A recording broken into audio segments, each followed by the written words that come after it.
අද වීඩියෝ එකත් එක්ක එකතු වෙන ඔයාලා හැමෝම අයිබෝවන් කියලා පිළිගන්නවා. මේ වෙනකොට YouTube එකටත් AI එහෙම නැත්නම් කෘත්‍රිම බුද්ධිය ඇවිත් තියෙනවා. අද වීඩියෝ එකෙන් අපි කතා කරමු ඒකෙන් අපිට තියෙන වාසිය මොකක්ද කියලා. අපි YouTube එකට වීඩියෝ එකක් අප්ලෝඩ් කරනකොට අපිට දැන් AI තාක්ෂණය පාවිච්චි කරලා thumbnail එකක් හදාගන්න හැකියාවක් YouTube එකෙන් ලබා දීලා තියෙනවා.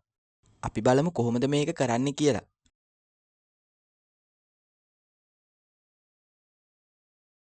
ඔයා වීඩියෝ එකක් අප්ලෝඩ් කරන්න යනවා නම් මෙන්න මේ විදියට තමයි බලා ගන්න පුළුවන් වෙන්නේ. ඊට පස්සේ ඔයාලට පහළට යනකොට මෙතන බලා ගන්න පුළුවන් thumbnail කියලා.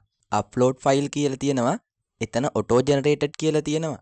ඒ auto generated කියන එක ක්ලික් කරාට පස්සේ අපේ වීඩියෝ එක සම්පූර්ණ view කරලා වීඩියෝ එකේ තියෙන attractive තැන thumbnail එක විදියට තෝරලා දෙනවා. අපේ වීඩියෝ එකේ තියෙන හොඳම තැන තමයි මේගොල්ලෝ thumbnail එක විදියට තෝරලා දෙන්නේ. ඒක නිසා මේක ගොඩක් වෙලාවට සාර්ථකයි.